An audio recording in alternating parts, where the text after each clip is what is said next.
الشيطان الرجيم بسم الله الرحمن الرحيم وقال الملك ائتوني به فلما جاءه الرسول قال ارجع إلى ربك فاسأله ما بال النسوة اللاتي قطعن أيديهن إن ربي بكيدهن عليم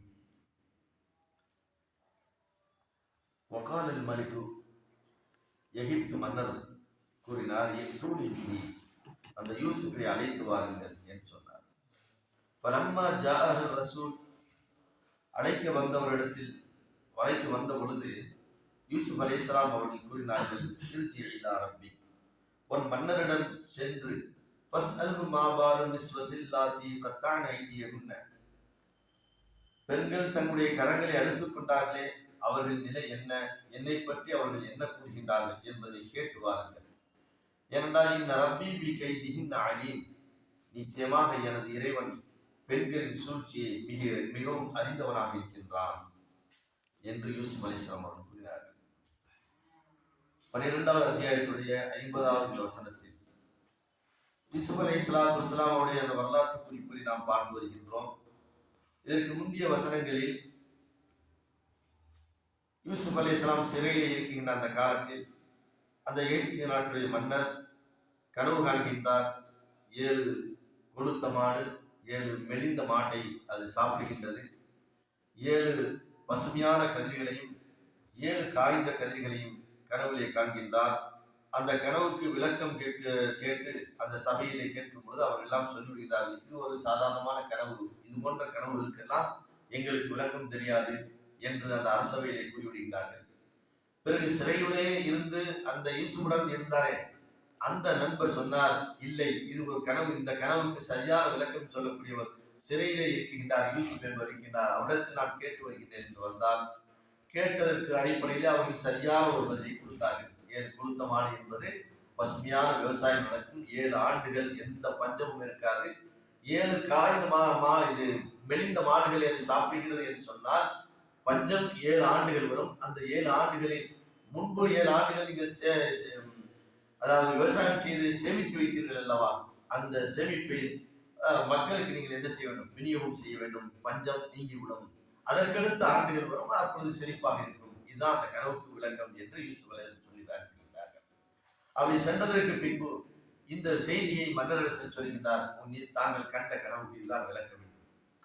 உடனே மன்னர் நினைக்கின்றார், இப்படி ஒரு நல்ல ஒரு மனிதரை நாம சிறையில் வச்சிருக்கிறோமே, அறிவார்ந்த ஒரு மனிதர், ஒரு அரசவைக்கு தேவையான ஒருவர், மக்களுக்கு என்ன செய்ய வேண்டும் என்பதை என் கனவின் மூலியமாக விளக்கம் சொல்கின்றாரே, அதனால் இவ்வளவு போன்றவர்கள் நாம் சிறையில் இருக்கக்கூடாது.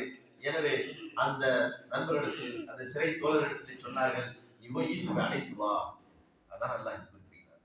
சும்ம யத்தி வகால் மலிக், அந்த மன்னர் சொன்னார், இத்தூனி பிஹி, அந்த யூசுஃபை அழைத்து வாருங்கள்.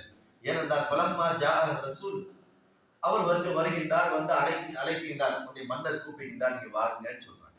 அப்ப யூசுப் அலைஹிஸ்ஸலாம் என்ன செய்யறாங்க, இர்ஜி இலா ரப்பி, நீ உன் மன்னர்கிட்ட போய் சொல்லு, இந்த மாதிரி என்னை பற்றி இந்த எகிப்து பெண்களும் அரசவையில் இருக்கக்கூடிய அரண்மனையில் இருக்கக்கூடிய பெண்களும் என்னை பற்றி அவதூறாக கூறினார்கள் அல்லவா, இதை தவறு யார் இழைத்தது, நான் குற்றம் உள்ளவனா அல்லது குற்றமற்றவனா, அல்லது இவ்வளவு காலங்களாக நான் சிறையிலே அனுபவித்துக் கொண்டிருக்கக்கூடிய சிரமங்களுக்கெல்லாம் அதாவது சரியான தீர்ப்பு இல்லாத காரணமாகத்தான் இவைகளை அனுபவித்துக் கொண்டிருக்கின்றன, அல்லது நான் தவறு செய்ததற்குத்தான் இந்த தண்டனையா எனக்கு என்பதை எல்லாம் இந்த மக்கள் தெரிந்து கொள்ள வேண்டும்.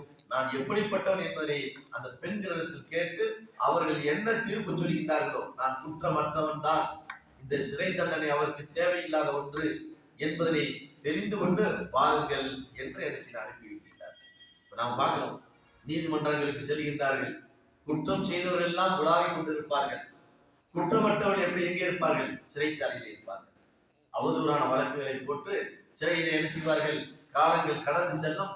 7 ஆண்டு என்பதல்ல, 7 ஆண்டு அல்ல, 20 ஆண்டு 25 ஆண்டுகள், ஏன் அவருடைய உயிரை எங்க பறிக்கப்படும், சிறைச்சாலையிலே பறிக்கப்படும். இதெல்லாம் அதற்கெல்லாம் ஒரு பாடம் தான். இது குற்றம் உள்ளவனா குற்றம் இல்லாதவனா என்பதை நிரூபித்துத்தான் நான் என்ன செய்வேன், சிறைச்சாலையிலிருந்து வெளியே வருவேன், தவிர கோர்ட் எனக்கு தீர்ப்பு சொல்லணும் அப்படிங்கிறாங்க. அந்த கோர்ட் எனக்கு என்ன செய்யணும், தீர்ப்பு சொல்ல, நான் குற்றம் இல்லாதவன் அப்படி.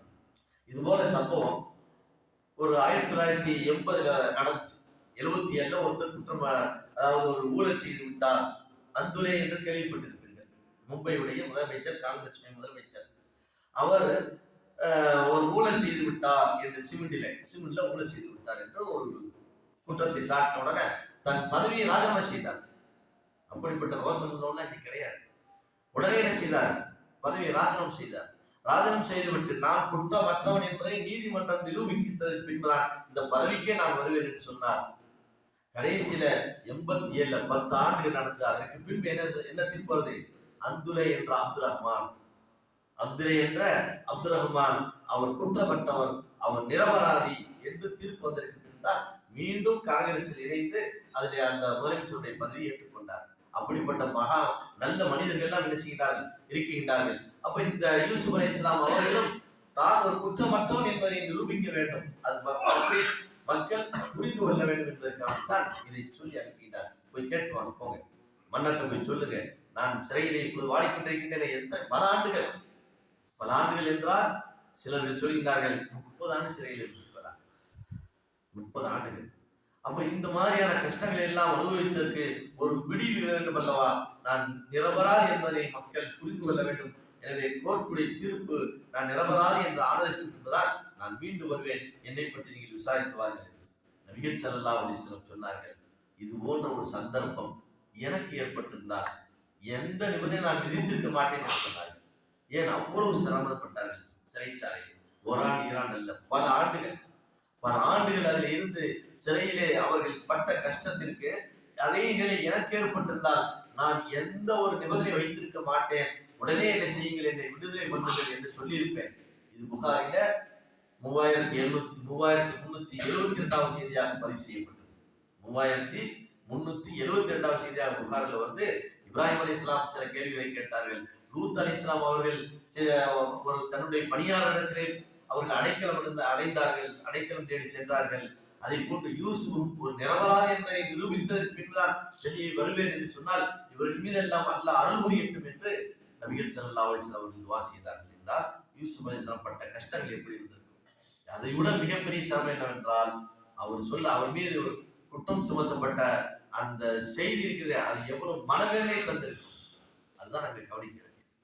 ஒரு சிறையில இன்னைக்கு இருக்கிறாங்கன்னா ஒரு எந்த தப்புமே செய்யாம 17 வயசுல 15 வயசுல சென்றவன் ஒரு 55 வயசுல வெளியே வர்றாங்கன்னா எந்த குற்றமும் இல்லாமல் இன்னும் சிலர்கள் தூக்கு மேடைக்கு அழைத்து செல்லப்படுகின்றார் என்றால் எவ்வளவு பெரிய அநியாயம், அக்கிரமம் நீதிமன்றங்களில் நடந்து கொண்டிருக்கின்றது, ஆட்சியாளர்களுடைய ஆட்சியிலே நடந்து கொண்டிருக்கின்றது எல்லாம் கவனிக்கும் பொழுது இந்த வரலாறெல்லாம் ஒரு படிப்படியாக என்ன செய்கின்றது எல்லாம் அல்லாஹ் ஜல்ல ஷானஹு தஆலா நல்ல அறிவையும் தெளிவான சிந்தனையும் ஆட்சியாளருக்கு வழங்க வேண்டும் என்று துஆ செய்வோமாக. சுப்ஹானல்லாஹ்.